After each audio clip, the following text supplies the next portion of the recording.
Oh, let's go live.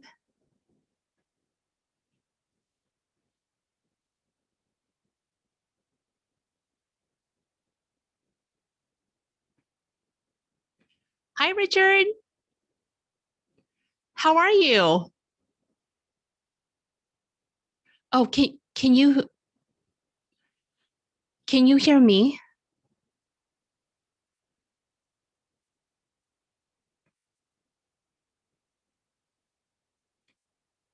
Let's see. So it looks like you might not. Oh, it's connecting to your audio right now.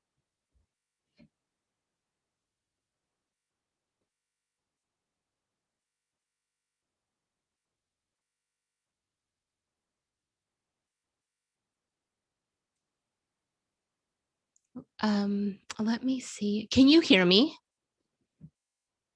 Okay, let's see.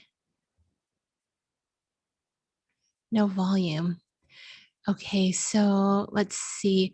It told me that you were not able to connect to the audio.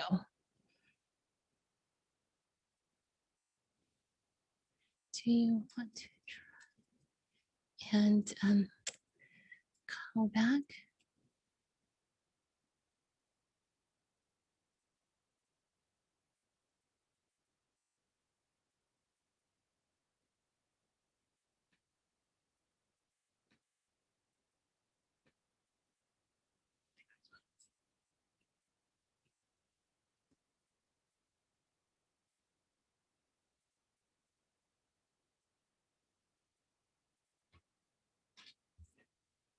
Let's see.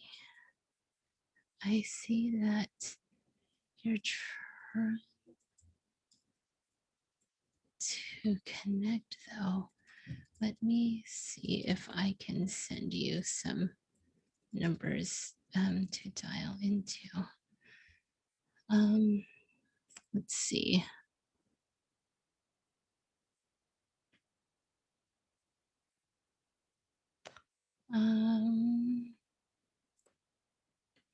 Right. Copy invitation. Okay. Let's see. I'm going to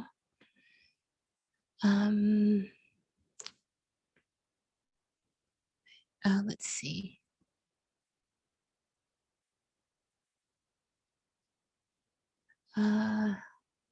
So I feel like these are only US numbers. These are only US numbers to dial into.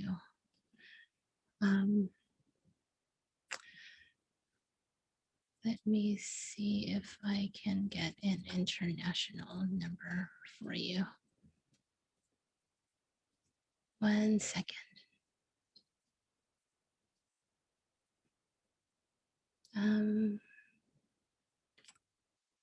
Okay, let's see.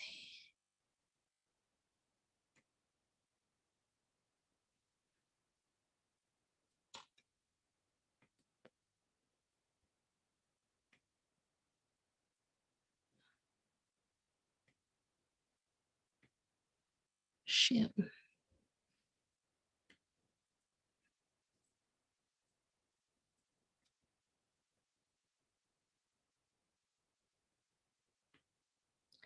Are you able to hear me yet?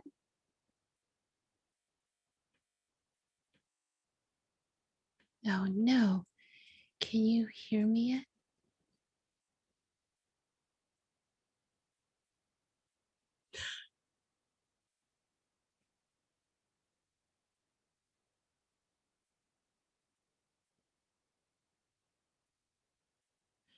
Hello. Let's see.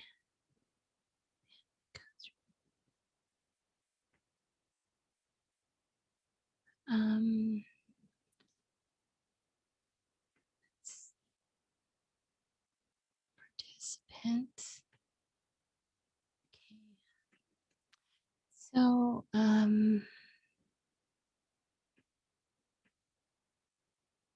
shoot, let's see more. Hmm. Let's see. Um, maybe you can try leaving and then coming back, and hopefully that works. Let's see.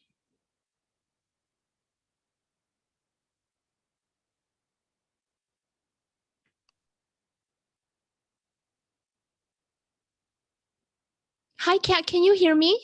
Yes. Okay. So, okay. Hi, Hi. how are you? Good. How are you? I'm good. I am just also like learning JD's computer. I'm like learning the Mac, and Richard called in and he was having a hard time hearing. So I didn't know if it was me, or if there was something about the connection. Yeah. Happy You Day. Happy You Day. How's it going? It's going okay. I feel like I'm very exhausted. I don't know. Something was like happening yesterday, and I think between the lightning and we had like a boom of thunder, Ooh, I yeah. think that I went like this and had a hard time coming off of that. So I'm feeling really very tired today. We didn't have thunder, but I forget every year how frenetic the spring is, how it goes between like sunshine, now dark clouds and rain. And Chica said she had hail, Yeah, which we had hail is too, which was okay. crazy. Um, so I do think it is like a weird mentally to grasp what is happening from minute to minute. Yeah, I know. Yes. I'm excited you're here. I think that Sydney said she was going to try and make it as well. I know that she has something at 4 o'clock, so I'm not sure if she's going to be able to make it. Kelly can't make it.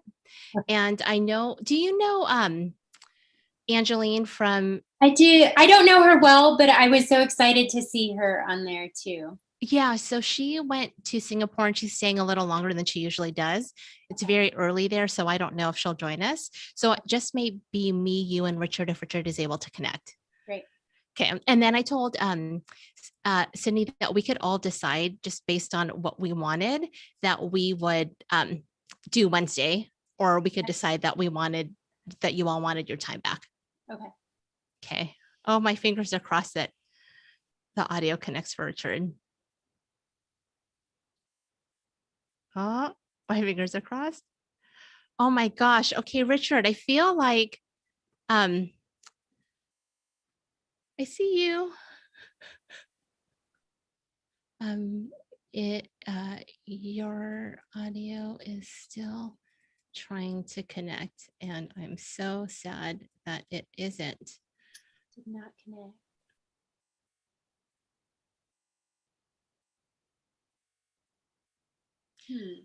Um here's another thing, Richard. Here's another thing, and I can monitor both.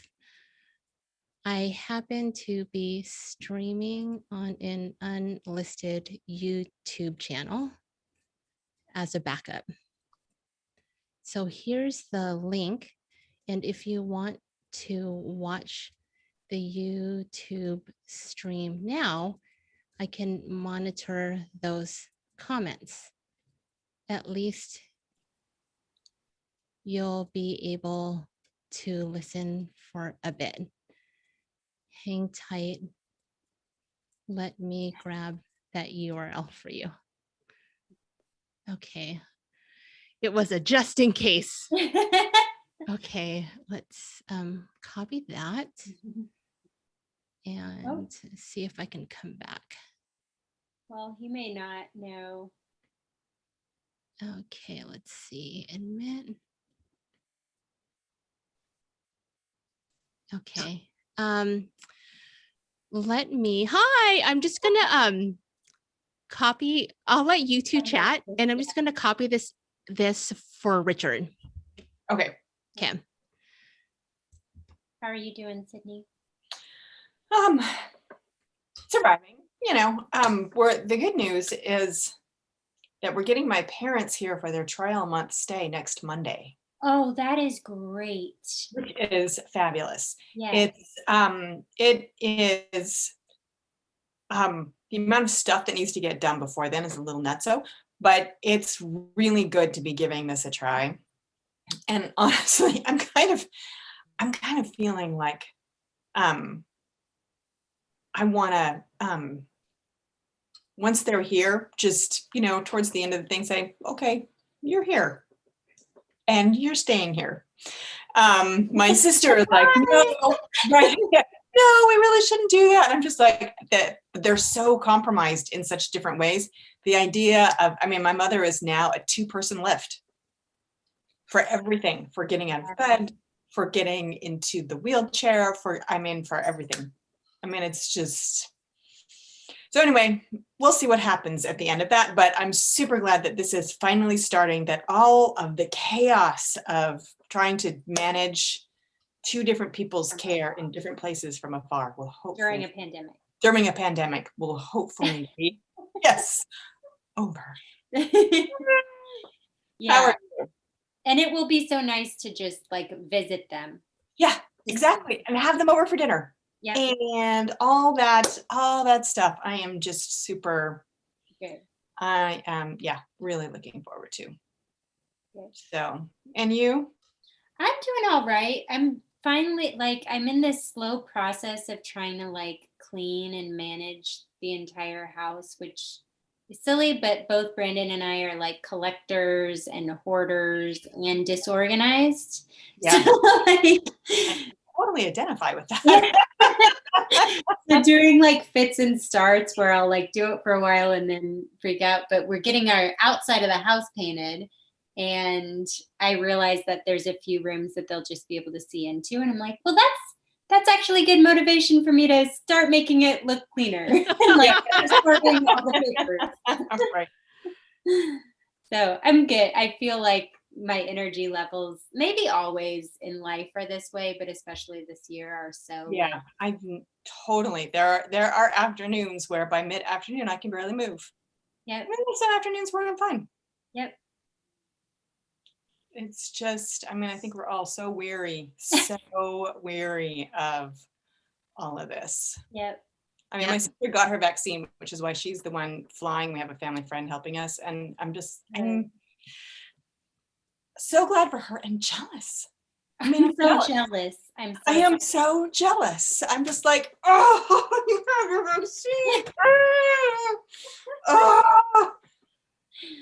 Yeah. Man. So yeah. I'm thinking okay, what do we have?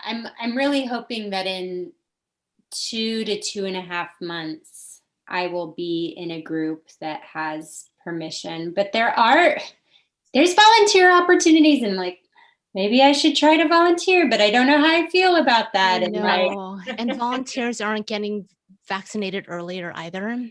Some are, and some are, and some aren't. I know. I think it's very dependent, right? Yeah. Well, I hope that that visit to get your parents is.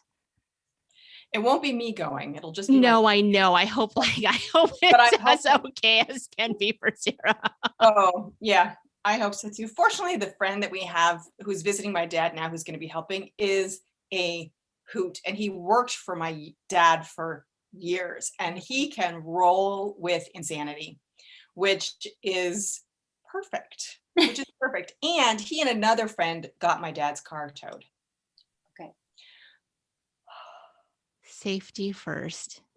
So that made a huge difference. So my dad still talks about this time as kind of dropping off my mom and then going back to Boulder and having to buy a new car because the other one got wrecked. So we're going to have to disillusion him of that once he gets here. But we're waiting till he's here before we. How old are your parents? They're both 80. Okay. Yep. And my dad is in great physical shape, but obviously fast dementia. And my mom is in horrific physical shape. And she's in better mental shape than my dad, but not, I mean, she's not dementia. It's just kind of general fog and haze and unclarity about stuff. So, I'm glad you can join us before your 4 o'clock. yes, me too. Kat had a chance to see Richard real fast, Okay. but we were having a hard time connecting with him. And so right now I'm like streaming to an unlisted YouTube, and then I'll like trim off some bits and then post it. So Okay. I'm going to be going back and forth just in case he's able to go ahead and join us and then has comments. Great. So I think like, let's just get started. And I feel like it's probably like a little bit more formal than what we're used to on Okay. our calls. Yeah. But I'm really glad you can join us. And I really do hope that like you two and Christine, if it is like right timing for her, like pace along with the classes, because I'm like Yeah. also doing this with y'all in mind, and Yeah. then we can dive on our calls. So like Great. the monthly calls will have just like a pretty loose agenda, and then there it will be a time for questions, and like all questions work. So it can be about anything and all questions work. I am gamifying a little bit every month, just because I only want to do things that are fun for us, but also we're all motivated differently. And I don't ever want anyone to feel like class is starting and I'm late for the quiz. That's not how that is, right? So I'll talk a little bit at the end about the game for this month and like why I made it a game and why specifically I started with this topic in the membership this month. Cool. Cool. So if you've got questions, there's definitely going to be time to ask. So I just kind of wanted to review the kind of what you get, right? So the master classes will be simple. They'll be like less than 45 minutes. And that really is my goal, which is different than the way that maybe you and I have worked together before, where the classes are like intense and there's many of them. These are meant to be faster wins with skills that can stack. So the idea is not like let's build a Lego set and then put it away and then build another Lego set. These are meant to stack and multiply on each other. So you can think of it like a kitchen utensils or a tool, like a toolkit or whatever. So even though we might not be going back to them, you can go back to them. So they'll be short. And then there is a PDF for each class. And I call them field guides. And they really contain two pieces. One is so you can actually check off where you are, like very realistically, because sometimes with the way the videos look and the way they're titled, it can be hard to know which one you did. And for me, I don't like listening to ones I don't need to listen to. I want you to be able to know. I also want you to be able to circle the ones like, oh, this one I'm going to want to listen to. That little syllabus and checklist also says how long things are, right? So like sometimes if I've got 10 minutes, I'll listen to something 10 minutes long, but I will not start something that's longer, right? That's meant for you. And then the second half is a calendar. And I just want to be clear that like the only thing that drives that calendar is a sense of time. I'm not driving to it. We're not starting at the same time. We don't finish. It's not like a marathon where everyone has to cross at the same time. It's just meant to give you a sense of here's what I think could be realistic. It could be realistic that you get through this and try some things in this monthly masterclass in about 4 weeks. If it takes you longer, that's great. It takes you longer. If it takes you shorter, that's great. It takes you shorter. And so if you happen to pace through it quicker, there will be other things that come behind it before the next masterclass. But the other things that come behind it are not necessary. So I don't want you to feel like if I release, right? Like if I release a case study, that case study is related to the masterclass. It's not. Or that you have to listen to it in order to get benefit. You don't. You don't even actually have to come to the calls to get the right. Okay. So it's like, I want it to be that simple. So then we have these calls And then, we have been trying to find a community forum that works. So I'm going to ask us to like try and make this thing work. We're a small group, and right now there's 7, but not all 7 are actually logged in, right? So it's like, it's a really small group, and it kind of sometimes feels like you need a critical mass Mhm. in order to have like the chugging. We're just going to have to be it for each other. It doesn't mean you have to go in every day. And it certainly doesn't mean that you have to comment on everything, but like, we're it for each other. So that's like our critical mass. And then we've had our calls, like the 3 of us, right, including Christine. And so I'm going to work with Kelly, Angeline, Richard, and then Joan to get all their calls too, so that I can what I want to do is partner the pace with the case study. So it kind of like makes a little bit of a sense if I can piece it together that way. And then you all know, you've taken the bigger Price for Profit program. Mhm. A very distilled version is in the bonus tab, like a really distilled version. I've stripped out things like forecasting, because forecasting means something different in 2021 than it did in like 2015, Oh, like, 2016.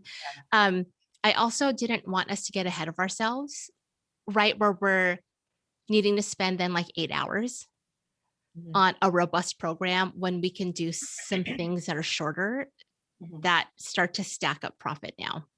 So that's kind of like what is going on here. Classes deliver the first Monday of the month. And as a side note, because we're fiscal retail people, there are some months where it gets delivered before the first Monday of the calendar month, Okay. right? So those are just like nice little juicy nuggets of joy. The call is the week after. And it's only the week after, not to be like, you did it. Did you listen to it all? It is not meant to make you feel guilty or bad. It's just meant to say, if you have, I'm here. If you haven't, hey, there's this thing happening. And then the rest of the month really is open for more support. There is opportunity to drop me little video messages inside the member area. So if you are like, I need help, and you want to word vomit, you can word vomit. You have 5 minutes total to do that. Sometimes it's easier than just emailing, right? So the way to do that, let's like see if I can share my screen here, is, can you see my screen? Mhm. Okay. It's under case studies, apply for personal coaching. This says apply for personal coaching. You can word vomit here. Is it here? God, there's another one. I need to put another one on here, and I will let you know by email. Is it But the there's, okay. pardon? Is it the Get Help tab or no? No, Okay. the Get Help tab lets you email me. Okay. I'll probably put a little video under that one too, where it in the Get Help tab, because that's where it makes the most sense. Where I'm just going to say, want a word vomit? Do it here. And then you just either turn on your microphone or turn on your camera, and you can just tell me, and I'll distill it for you. Awesome. Okay. Do we want to start with Kelly's question, or do one of you have a question that you'd like to start with first? I'm happy to start with Kelly's, but Yeah. Okay. And I had a quick question, because I should know what KPI is, and I also should have looked it up because I know the business term, but what is KPI? Key performance indicator. Okay. Right. So anytime I think of KPI, I think of like the dashboard of a car. Like, what are the things I actually really care about? Some people really care about RPMs, or like if you know how to drive a manual, then you care about all the manual. I don't know those things. And so I don't ever pay attention to them. Right. So there are a lot of KPIs that I might talk about that I want you eventually to care about. But if you don't care about it, I'll give you the soft version of it. Right. Like directionally, if you're kind of moving in this way, it'll move your KPI in a good direction. That's really like that's really what merchant app is. It's like, I've got you, just move here. Okay. So Kelly owns the works in kind of in Capitol Hill.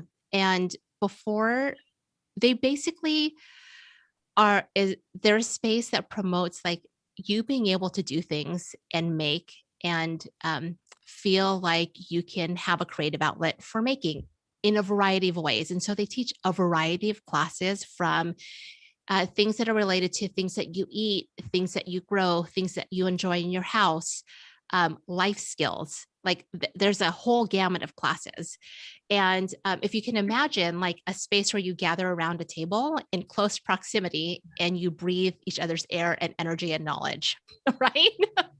And then alongside there, because it really is a space for making, she invited and assorted product from local makers, right? So there's a little bit of retail and service combined.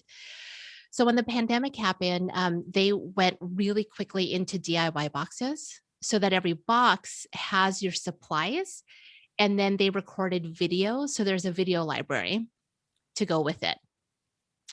So she gifted me over the holidays a strawberry mochi box, and I haven't actually done it yet because I have been waiting for just the right time to be present with my kids. So we're going to do an unboxing real fast. Oh, nice. So this is her kit, right? So a DIY kit by the works, and she delivered this really, really fast. And then it's got a belly band, and then on the back is like your ingredients and what you need to do at home, which is really nice. And then it tells you like how many you can make. I have been waiting, and I kept thinking, I'm going to do it for Lunar New Year was when I'm like, I'm going to do this for Lunar New Year. And then Lunar New Year came and gone, and I was in the middle of a launch. And then I'm like, I'm going to do it here. And then it came and gone. And then like there was a strawberry day. I need to figure this out because I keep talking about boba tea. Oh, that boba tea looks so good. And then this is their brick and mortar. So it's nice in that it's personalized. The box that you get a little like grounded in like what the brick and mortar space is like. And then the inside is fully patterned. Oh. Okay, I'm like, I don't unbox ever because I used to unbox JD's stuff and then I would get in trouble. So inside comes with this, I love this brand, Bon Maman, a little thing of preserves, and then the recipe cards, right? So I imagine I would be putting this with the rest of my like cookbooks. And then I've got these packaged, but they've packaged themselves, which is nice. The potato starch and the mochi mix, which we're all about mochi mix in this house, like all about it. I'm always like, we need more mochi mix. And then the tutorial. So in here's a URL for the tutorial. So the reason why I wanted to give you context is if you didn't understand the shift or what they're about, the question wouldn't make sense. I went onto her website. She did a great job shifting. Yeah, she did, like, and she was quick about it too. But you don't have to be quick. We can be slower too. Okay. So she thought the question might be too specific, but I really like specific questions because that's where the nuance is. So she says, your class, so the class, the Sell More at Full Price was all about merchandising technique, which is different than marketing. Your class got me thinking about sell-through opportunities with our kits. And sell-through is, there's minimums. There's minimums on the number of printed boxes and the number of printed belly bands, right? Anytime you do this kind of stuff, there's minimums. And she wants to be able to sell more, like to improve how much more she's selling. So of course, in our shop, we're carrying all kinds of makers, but we're also showcasing our kits. I'd love your insight on opportunities there. We're working on launching a kit refill shop where you can purchase things like just the boba pearls or a refill of mochi mix. Is this what you'd have in mind for a business like ours? Is there a way to tie kits into our other maker products? So it's kind of two questions in one, which is, if we're selling things like this, and what the value here is the experience, and you just happen to be buying the supplies for that experience. And it's my belief that the value goes beyond the box, the unboxing, and this, but that the value is here, that the whole thing boils down to this. That's what I think the value is. And getting all your ingredients together without you having to do the work, right? right. And then the secondary value is accessing ingredients that would either be difficult for you to source, depending on where you live, cost prohibitive for you to source, depending on how specialized it is. Like, just to get a little bit of matcha is very, very difficult, but you can get a lot of matcha for a lot of price, right? Right. So there's something really nice about getting just a little bit of matcha. Or clearly what this jar tells me is, in order to make 4 mochi, I don't need to buy a big jar of preserves if I would not eat it at all, right? So then the secondary thing is sourcing all of the ingredients. So I think before we talk about, and here's how I'm going to, before I actually answer your question, Kelly, we're going to talk about boxes in general. So there are one-time box consumption, and then there is the subscription box consumption.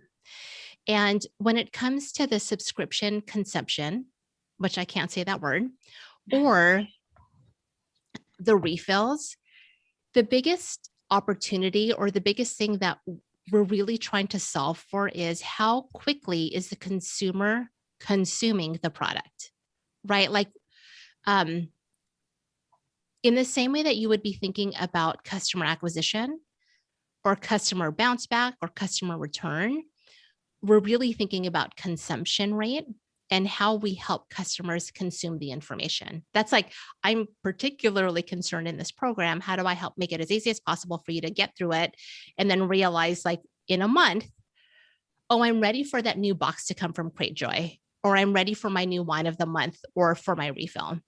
So I think at the outset, if there's any kind of kitting out or any box experience, thinking about how easy is it for you to use all that stuff. Kat, I was thinking about the deodorant that I buy from you and thinking about how long it takes me to get through. I'm like, oh, it takes, like, I'm ready, but then I think I probably got the last one 3 months ago, right? And I'm like, oh, I can see a 4 times a year deodorant subscription from Valoria, right? But you kind of have to understand that and have to encourage it. So, so then, Kelly, to your question of, are people now ready to start receiving a message for refilling? And I think, like, that, absolutely, yes, that would be the next place to go. In the same way that, like, you may have one item in a fashion color, and is your customer ready to receive the message of the fashion color, or are they ready to understand that they actually need the fashion color? So here the question is my customer ready for 4 more? Or do I have a segment of my customers that actually always only ever wanted 8? Like that. So I think that would be the first question, is like, what am I really trying to drive to? Am I trying to, like, and so I think some of that has to do with having an intimacy with your customer to understand, or to say, I'm going to experiment so that I can learn more, right? Either way, the refill kit is part of it, because if someone only ever wanted 8 or 12, because I don't know about you, but when I eat mochi, I'm like, nom, nom, nom, nom, nom. Or I'm like, my tea needs extra boba in it. Like, right. Even if we get, like, I bake off cookies like a dozen at a time, and there's, 4 of us eating them, and we each get 3, and that is never enough, even though I am told by every nutritional serving fact that is enough. Right. So I think, yes, the refill kit. yes, that's important. I really like it. And I would think about staggering it, and not feeling like you have to give refills on every kit that you offer, because not every kit that you sell is selling the same. Not every kit that you have is going to be worthy of a refill. And you can decide that based on the popularity, number one, based on video views, number two, though video views might tell you something different. They might actually tell you that it was a little bit technical and I'm trying to understand it. It's not going to give you the best data, but it gives you data. Or you can do by the day that you released the boxes, right? So if you release 3 and then 6 and then 2, I might experiment with refills on the first 3 and then the 6 and then the 2. Or you can just decide that you're going to only do them for the boxes where you get the best margin for offering refills. Because I know that this is not cheap. I know that it's expensive to print boxes, that's expensive to print belly bands, and your refill boxes don't allow you to move through that. And so you might only be doing it for the ones that are most profitable. So those are the kinds of things I would be thinking about. But then the question is, yes. How do you optimize the refill?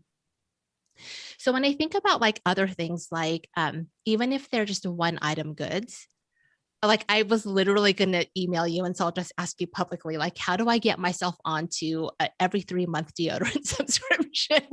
Right? Good question. Or right? Or like a twice a year tea towel bundle, right? Like a mid spring for everything that comes in spring, right? Like it's Mother's Day, wedding season, people are buying homes, graduation season, like there's being happy because the weather's warm. There's like all that. And then there's the end of year hosting. I'm grateful it's the end of the year. Happy holidays, happy new year, right? There's those two. And so thinking about these kinds of things, the refill, the consumption, the subscription, you don't have to have a subscription. You don't have to be enterprising on the subscription side to motivate the consumption. You just have to put it on your calendar, and you can be as subtle as you want to be. It can be things that you just say, hey, for 2 weeks, I'm going to be talking about deodorant. Or I'm going to be talking about newness and spring cleaning. Or you may dedicate 2 email newsletters to it. You can, it's nice to automate. Automation's not necessary to take advantage of it. Does that make sense? Yeah. Does it bring up other questions for either of the two of you? Well, you sort of answered mine, but I've just, because I have thought about subscription boxes, but it's a little bit trickier with non-consumables. It feels trickier, but it's not trickier. Not? Oh, okay. You're both shaking your heads. Yeah. Okay. Well, it's making me think about, I've been thinking a lot about what are staples and what aren't. And when we carry a lot of inventory that we think of as staples, but they aren't, and particularly like t-shirts, and how we are always bringing new colors in, like 3 or 4, well, maybe 5 or 6 colors every year that we bring in that are new. And it's marketing to the people who bought a t-shirt. Are you ready? Like this one you've been wearing and you want to wear it every day, don't you? Yeah. Right. Yeah. So that piece, or like if it's tea towels, like it could even be like you love your tea towel, but you've kind of loved it to death, and your partner got this really ugly wine stain on it that's not coming out, and maybe you just need a fresh one, and that goes into the like cleaning the counter bin or whatever. Yeah. That's good. That works. I've been really challenging myself too, to think about when there's like a one SKU item, like legitimately a one SKU item, how do you help pace people through consumption on a one SKU item when that item is meant to be indestructible? Right. So, I don't know, like I'm thinking of like a composting solution, right? Like we can never figure out the right bin in our countertop. But once you get past the countertop, we've got a system on lockdown, right? Like in the summer, it goes to the freezer. We don't put a bunch of stuff in the freezer. And then on the morning that the compost gets picked up, it all goes out, right?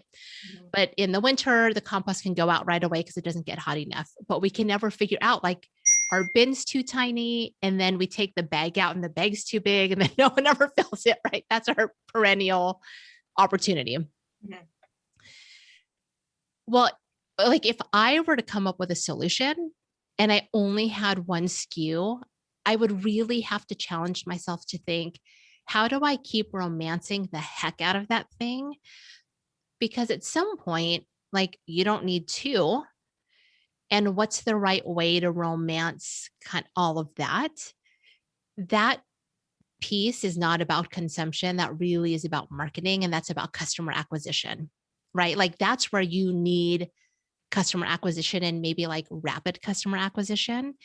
And there's some merchandising there, and there's some really strategic strategy, redundant.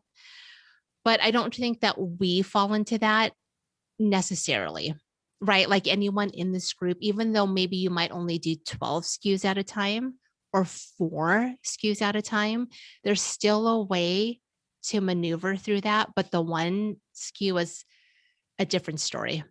So if any of y'all have one SKU, let's talk. But I feel like the merchandising thing is okay.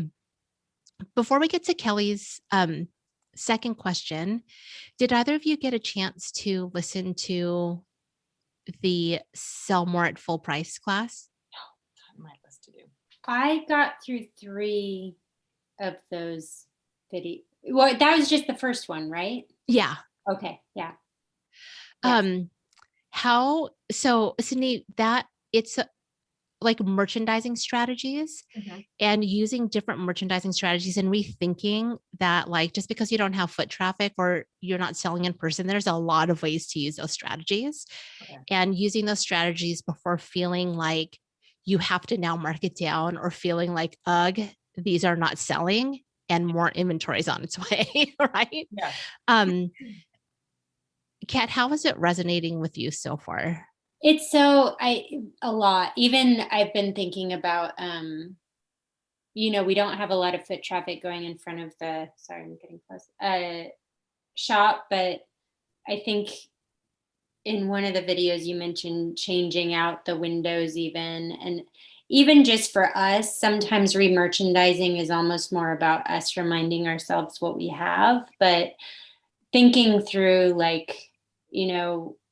Cheek and I were just talking this morning about trying to remind people of things we have through videos she does on Instagram and through things that I'm saying and through the newsletter. And, Ivy's doing more of the merchandising online. And it also made me think, I think that the day that I watched that, I was doing some card slideshows. So thinking too about, it's just translating the shop experience to the digital of like, we're trying to sell a lot of cards just to move them right now. So putting a variety of cards on a slideshow that don't necessarily, it's not like all mom cards or whatever, but maybe you see one in there that you really like. And so then it gives you ideas. So that kind of side-by-side merchandising with more popular items kind of goes with collections too, but it has definitely like made me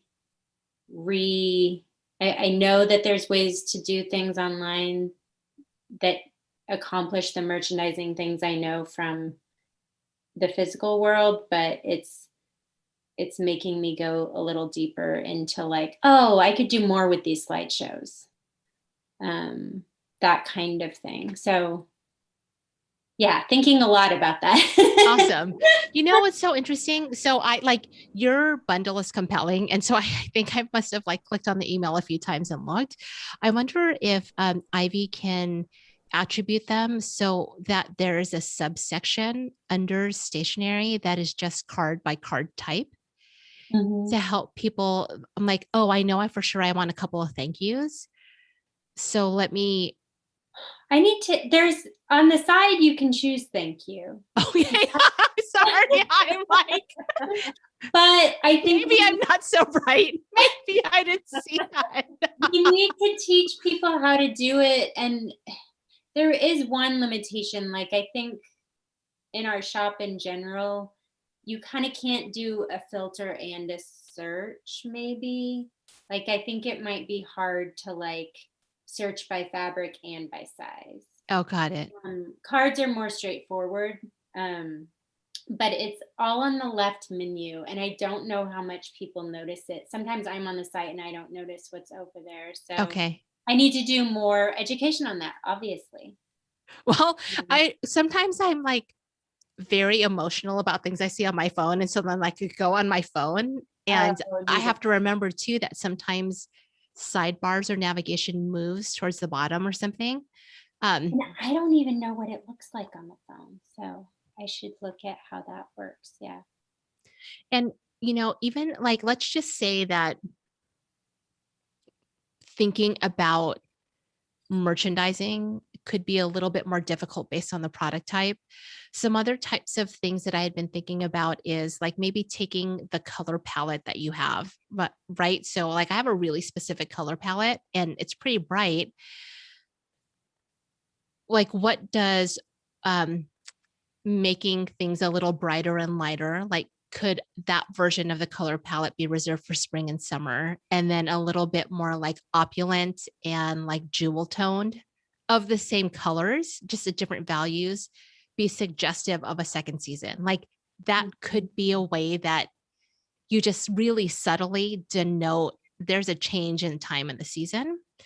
um I think it's a lot about cues as well too.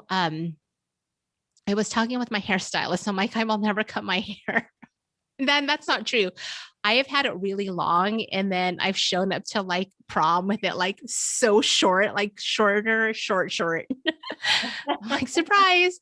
I really like that. But sometimes when there's too much happening with my hair, even if I grow out my bangs, it really suggests some time has passed. How fresh is this?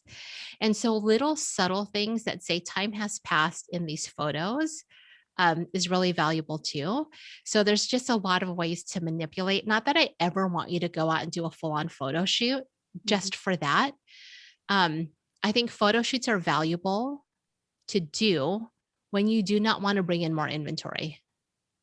Right. So if you're like, if you have to make more things in order to tell people I'm here for your seasonal needs, I would rather you not do that and just take photos Yeah.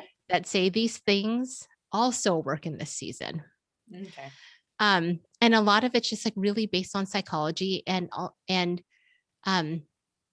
reminding customers that the things that they've overlooked are still good and not feeling ashamed about the fact that those things haven't sold because customers just like, you know, you just need a little bit of a critical mass. So that's what that class is about. All right, let's get to Kelly's other question. So she says, my other question is about inventory turn. So like inventory turn, the way that I like to think about inventory turn is if I go visit a store on any given time that I go visit them online or in person, in 1 year, how many times will I open my eyes and it be all brand new? Right? Like it's never that clean, but it's like, oh my gosh, there's so much newness here. Oh my gosh, there's so much newness. It's just about freshness. So I often like to think of it at the grocery store, like, or very like conventional stores where you have the setup and then you pull the product forward and then you put stuff in the back like milk. It's about like making sure you sell the old stuff first. So are there any standard benchmarks you can recommend there? Like how would we measure it quantitatively and track it as a KPI. So I have like a lot of thoughts about inventory turn. And of course, there are exceptions to every rule, right? So for me, inventory turn is important for you as a merchant because the quicker you can turn your inventory, the better the cash is flowing. Customers don't care about your inventory turn. They only care about the number of choices they have. They could care less about if your cash is flowing. They only care about like what they get to look at. And so there's like the behind the scenes piece of like, yes, I need cash flowing. I need to be moving this inventory, even if customers don't like this inventory anymore. But there's only so much you can show it to a customer over and over and over again. And it starts to get into this whole concept of stock to sales, which is how much choice do I need to have in order for my customer to actually just buy one. So there is a psychology to, if I want my customer to buy one strawberry mochi kit, how many other kits do I need to show them? I need to show them a boba kit. I need to show them like what other kit, like how many kits do I need to show to make the one that I need to sell interesting? So the convention for the kinds of stuff that we sell, right? We're not selling cars. They're not super expensive. They're not in the, when I say luxury, that might be in Christine's price point. If she has like a ready-made, always selling $3,000 to $8,000 pieces of jewelry that is like produced and ready to go. That's not like when you make custom, this is a different story. We're talking about just like inventory. We're talking about like raw materials, but of finished goods. Kind of anything in this like range of up to 500 is like, we're all in the same ballpark. And then we're also not talking about like 5 and dime store candy, which I love a good 5 and dime store candy. Like I can buy like a stick of gum or whatever, a little pack for $1.25 and it's got 3 sticks. Like we're not talking about that either. So we're all kind of in the same. And the convention had really been that like you need about 3 to 4 times. So if you wanted to sell, I don't know, like $500,000, then you would need $1,500,000 or whatever that math is, $1.5 million. You need times 3, right? Or if you wanted every customer to buy $1,000 worth of merchandise, you would need at least $3,000, however it breaks out. It's like super average. Mm-hmm. It's a little bit more complicated than that now because cash is much more important and like you want your inventory to be more resilient. And it might mean that you're making sacrifices and that you're not offering what you would normally want to offer because you have to be more profitable. It doesn't mean you take their choices away. It means you romance the choices that they have, right? So let's say if you wanted like one line to be really helpful, like to be really successful mochi, and you felt like you needed to carry 3 or 4 other kits. Back in the day, I would say, yeah, that feels like a good amount of customer choice. Now I might say, pick your best 3. And then from the best 3, really figure out what are your most 2 profitable. And if one of them that's the most profitable is not in your top 3, let's figure out how to make it in your top 3. How do we romance it? How do we repackage it? How do we reconceive it? How do we redesign it to make it fit? And so I feel like when I think about KPIs, I just dial it all the way back to what is your target gross margin %? Because we can't force the number of units sold. You can encourage it. But then at the very least, you can feel like in the mix of all the stuff you have priced, at the end of the day, you did your best job that you could pricing it so that you give yourself a really good chance to be profitable at scale.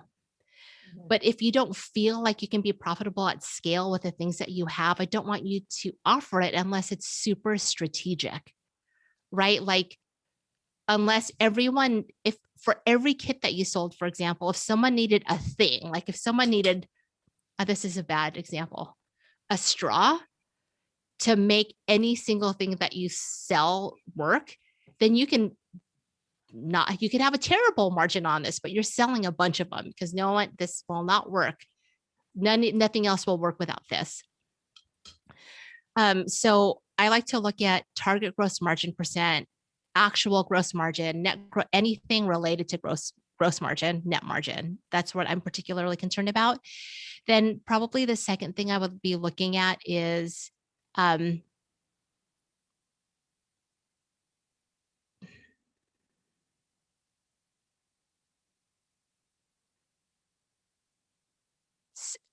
the easiest thing that you can pull is sales to inventory. So of all of this, all the things that you're selling, if you were to take it as a percent, how does that compare to all the inventory you have as a percent?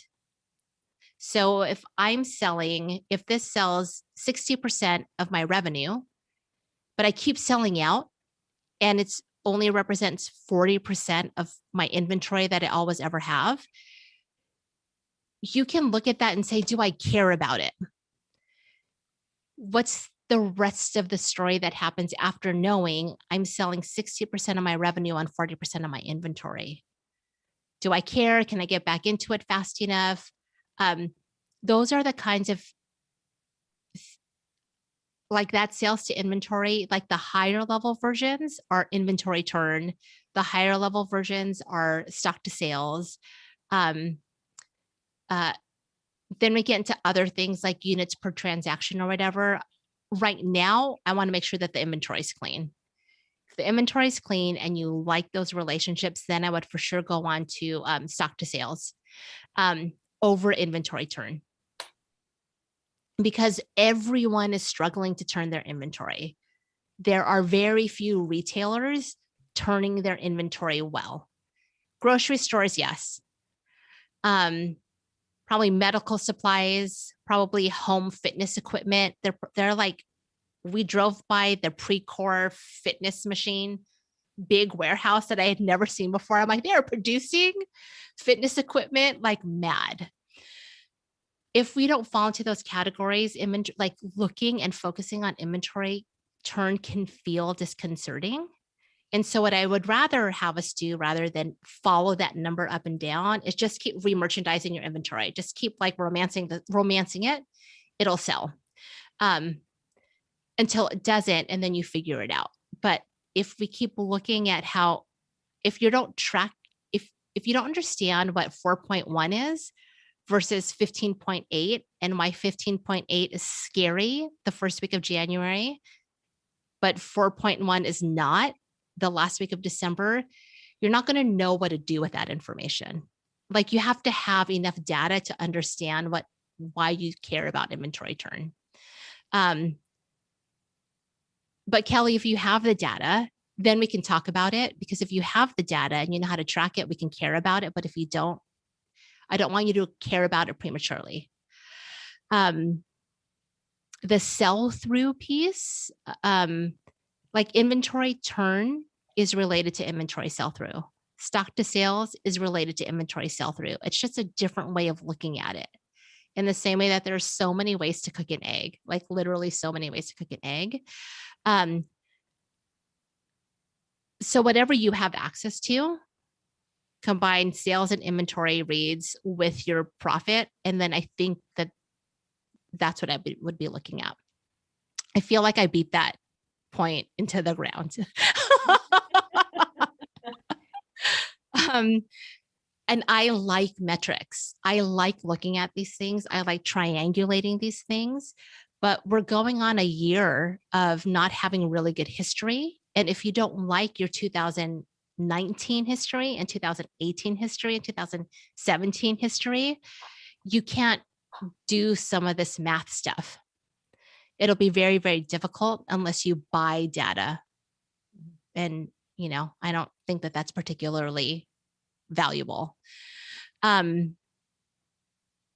then I guess the the kind of last piece, Kelly, of your question that I didn't tie back to is there a way to tie the kits into other maker products?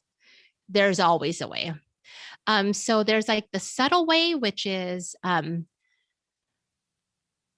the photography. And then there's a subtle way in which like you might even produce future videos or have product photos that strategically place staple maker products adjacent to the kit itself or adjacent to the refill. So what I might do, like it could be like level 1 is sell the kit and level 2 is sell the refill and talk about elevating the experience or extending the experience if you had it on this tray. Or my favorite way to make this is by wearing this apron because whatever you want to say about the apron. So I would definitely be thinking about that, but know that I want you to love the thing that you're talking about. And I want you to love the thing you're cross promoting with. And it should be in the way that you would pick a vendor, like your box vendor. Like boxes are a big deal for people here, kind of stateside of like, I don't want to use this vendor. They don't align with my values. I know your heart, and your heart is if you've got a maker in there, you're aligned. But I want you to know that you're aligned because you can have vendors that are not your best or favorite vendors, that are not the most reliable, that don't answer your emails, that maybe like you really like to carry them, but you're seeing the way they interact with their customers, and maybe that might not be the way you interact. You can have a second tier for how you're going to ally yourself in this cross promotion. But I also want you thinking when it comes to the private label stuff, I want you thinking evergreen. And when you start to think about really locking in to maker products or things that might be seasonal, I would just be careful about, does that take your evergreen content and would it ever make you feel like, oh, it's not evergreen anymore? So for example, I really like to talk about customer service and theft prevention and external theft. Like I really like to talk about that stuff. And then when the summer happened and there were a lot of articles written about how retailers hide behind customer service to racially profile customers, I had to look at all of my content and say, is it dated or is it still true to what I'm talking about? And then you have to go back and like, I'm like, oh, phew, right? So you get to decide how you want that integration to happen. It can be simple, a 1 post, a 2 post, a limited edition. I'll talk about it for 3 months, or you can really lock in. There's lots of benefits, a lot of benefits to doing that, and a lot of benefits to collaborating. But then you also know the benefits of co-retailing. So I want you to think about like the other side of it. I often find I've just have had a lot of experience that I've heard from other merchants that the partner doesn't market as strongly enough. And I would want any one of your partners to also market it just as strongly as you. Mm-hmm. If you're trying to promote the product that you're trying to sell, great. But if you're also going to like stand and beat the pan and be like, this other maker is amazing, they should beat their pan and say, this kit is amazing too. So as you think about that partnership, just think about what the subsequent promotion will be like and how big you want to go and how much you want to involve someone, or do you just want it to be super subtle? Photography, quick things, smattering all over the board. Do you feel like for Kat, like this might be something that you would try and do to like partner two vendors or take something that maybe you might want to start to private label and then pull brands in? I I don't I'd have to think about that a little more. I think I'm like in this like kit thinking world of like problem solving, but I like the idea of because her business is such an experience driven business that there's so many people still having experiences online. So figuring out like I haven't done this, so maybe it's not, maybe people are tired of it, but that sense of like, okay, we're going to pair up with, I think well, maybe she doesn't. I feel like, does she have bitters in her shop or something? I feel like, Yes, the crude bittery. okay. I So, think that I could be thinking wrong. She does have bitters. It might not be the crude bittery. yeah. Um, but figuring out whether you have like a monthly subscription that you or you buy that and it's more money but you're getting like bitters and a cocktail or mocktail recipe, and maybe there's a Zoom hour where you're making your mochi all together or something. That sense of like making that more of an experience, or I don't know, I can't think of other, or a coffee, like I know she has those coffee for that They're instant like coffee. yeah. Mm-hmm. Yeah. So if it's like a, if it were like a biscuit making mix or something that like paired up, but um I'm so oh sorry. no, What can I hear? That's fine. Yes, we have it in 30 minutes. Okay. Thank you. Sorry. He's so good at reminding me that we have ukulele class, but we've got half an hour. don't forget. So good at reminding me. But yeah, I'm trying to think of, I mean, we think of this with bundles, like how do we either theme bundles or what kind of collaborating but not really collaborating. I don't know.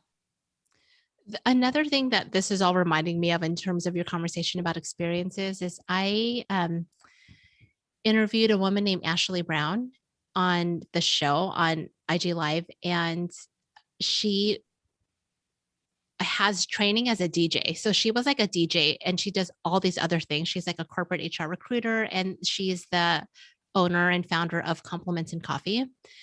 And that she sells these beautiful mugs with a compliment on the inside. So you see it when you drink, and she has candles, but she also understands the psychology of music and how it changes your heartbeat. And so she creates playlists that like replicate the average heartbeat per minute if you drink caffeine. Interesting. And then she has ones that like really bring down the beats per minute if you want to relax at night. And so I think even about the simplicity of creating a playlist as an experience, or even as simple as like, this is the video that we're watching in my house right now, and I like it. Any of those things can bring experience too. Yeah, any of those things can bring experience too. There's a scent company out of New York that does playlists with all of their scents. Oh, nice. Yeah. I like it. Mm-hmm. I like it. But not to the beat of your heart on caffeine. That's amazing. Is this bringing up any questions for either of you?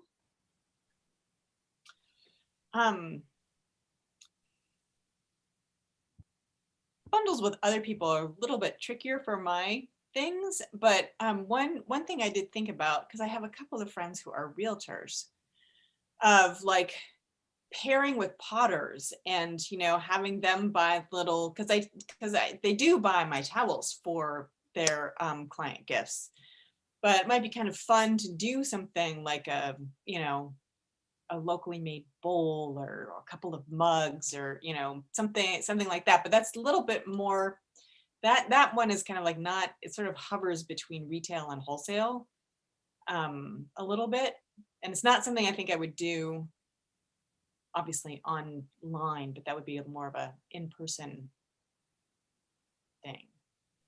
Or another thing I could think of too is if you have agent friends, Mhm, the photos that come from home staging mhm. are beautiful, and giving agents even just a few to borrow or to use, or stagers like, use this. I would love the photos. Yeah, And like rights to use the photos is a quick way for you to get photography. And it is better leveraged for you and better leveraged for them. yeah. Um,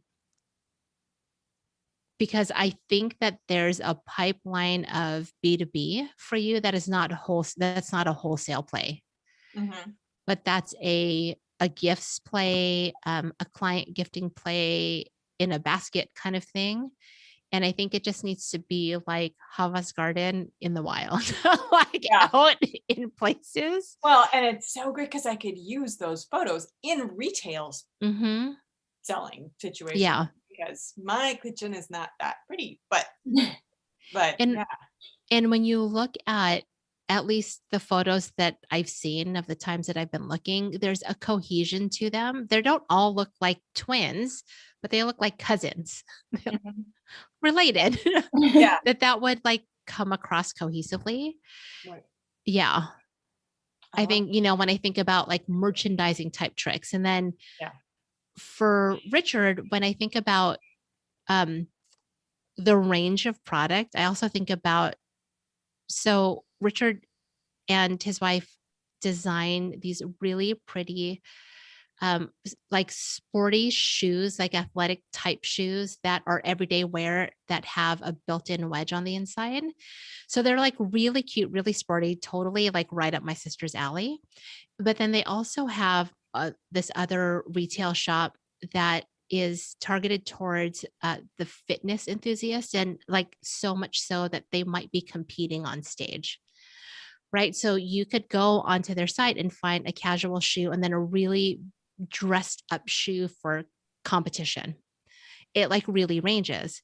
And so when I think through merchandising types of things, I'm thinking about like the whole range of a day or the whole range of a journey that someone might have. And how do you use anything that might symbolize competition as a full cycle of a season, or as something aspirational that is, even if it's just a symbolic, like I've gotten there physically, I will never step on stage, but I have this thing that reminds me of achievement.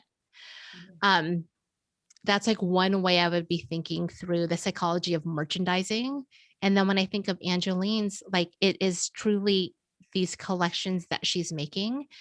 How do you cross the collection? And how do you do that even if you never plan on selling pieces from prior collections? So let's just say like a 2018 piece. How does that merchandise alongside something that is summer 2021? A lot of that is about reminding customers, you wear these things, there's time, and now you want to add on to a thing that you had, kind of in the same way that you were talking about shirts, Kat. It's, even though we're trained to think collection, or we're trained to think a really beautiful initial look, or an initial setup, or a like photo shoot, we got to mix it up a little bit. It won't be the prettiest, but it's in the reality of like how customers are thinking and using these things. Mm-hmm. Yeah.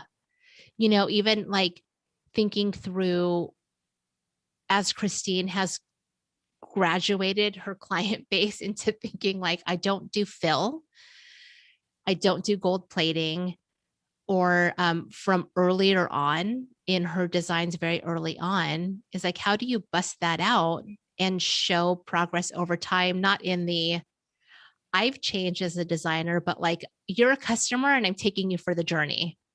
We're going to graduate you from this, if you bought this in 2015, to like, what would it mean for you to buy this in 2021? Mm-hmm. It's, we have to pace them, not we're just going to take all their money. But we do have to pace them. Yeah. Oh my goodness. Okay.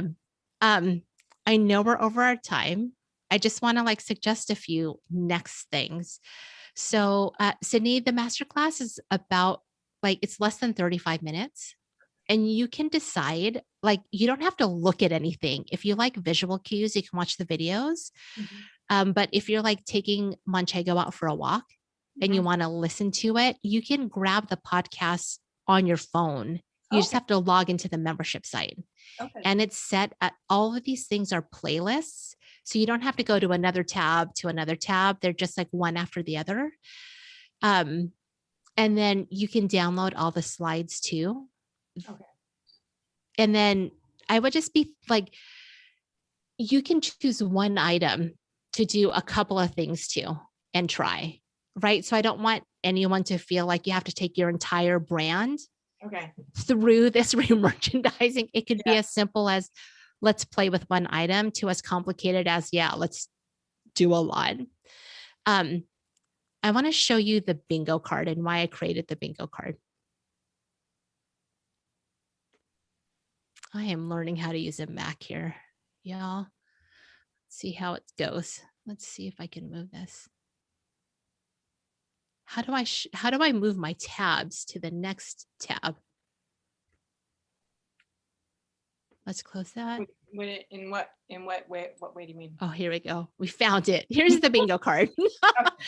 So there are kind of 4 major merchandising practices. And within each practice, you get like 3 ways that you can implement the practice, right? So here's practice 1, practice 2, practice 3, practice 4.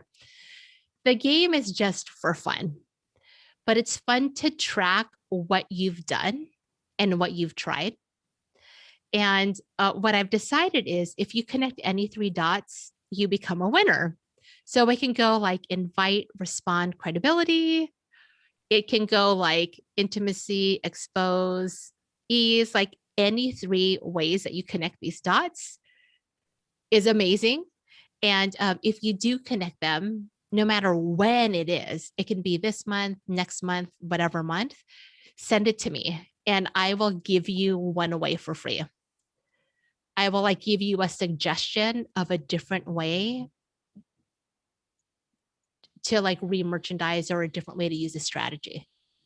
I think that's kind of like a fun game. Awesome.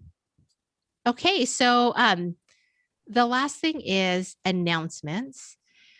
The login page is different, and I know you both have access to the merchant map as well.